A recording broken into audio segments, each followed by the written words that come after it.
Hello everyone. Today we are going to start our new topic, that is income and expenditure account, and this is second account that we are preparing in not for profit organization. So let's start with introduction section.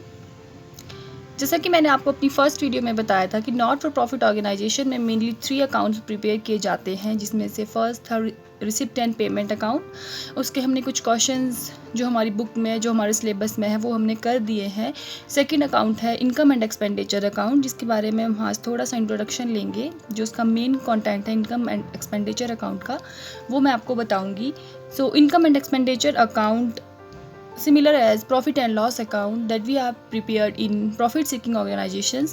Income and expenditure account आय एवं व्यय खाता वैसे ही prepare किया जाता है जैसे कि लाभ हानि खाता लाभकारी संस्थाओं में बनाया जाता है।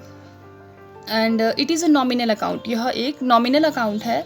नॉमिनल अकाउंट का फॉर्मूला हमारे पास debit all expenses and losses and credit all income and gains. Means हमने डेबिट, जब हम इनकम एंड एक्सपेंडिचर अकाउंट के क्वेश्चन न्यूमेरिकल क्वेश्चन करेंगे तो हमने डेबिट साइड में ऑल एक्सपेंसेस सभी खर्चों और हानियों को लिखना है, और क्रेडिट साइड में सभी इनकम आय और गेन्स जो चीज़ें हम प्राप्त कर रहे हैं उन्हें हमने लिखना है।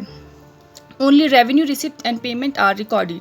जब हम इनकम एंड एक्सपेंडिचर अकाउंट बनाते हैं तो इसमें केवल रेवेन्यू रिसिप्ट और पेमेंट्स को, या हम बोल सकते हैं कि जो भी रेवेन्यू नेचर की आइटम्स होती हैं उन्हें ही रिकॉर्ड करते हैं।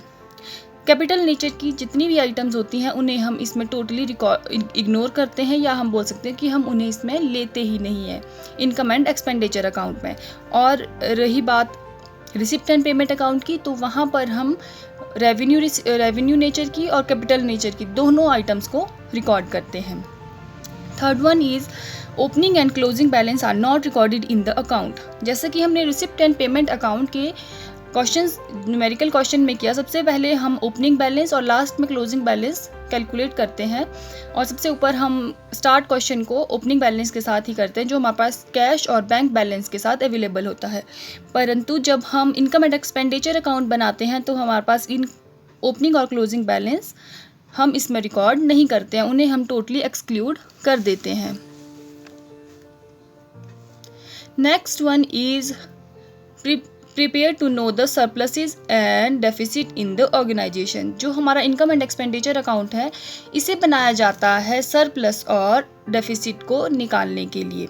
सरप्लस क्या होता है और डेफिसिट क्या होता है, मैं आपको बताती हूँ कि जब हम इनकम एंड एक्सपेंडिचर अकाउंट बनाते हैं, यदि हमारे पास क्वेश्चन को बनाने के बाद, क्वेश्चन न्यूमेरिकल क्वेश्चन करने के बाद लास्ट में जो फिगर अगर डेबिट बैलेंस आता है तो वो हमारे पास क्या होता है, सरप्लस होता है। सरप्लस मतलब अधिक्य, और सरप्लस को हम एक्सप्लेन कर सकते हैं इनकम ओवर एक्सपेंडिचर। मतलब इनकम ज़्यादा होती है एक्सपेंडिचर से, उसे हम सरप्लस कहते हैं। और यदि क्वेश्चन को सॉल्व करने के बाद हम क्रेडिट साइड का बैलेंस आता है तो हम उसे डेफिसिट कहते हैं, और डेफिसिट होता है एक्सपेंडिचर ओवर इनकम।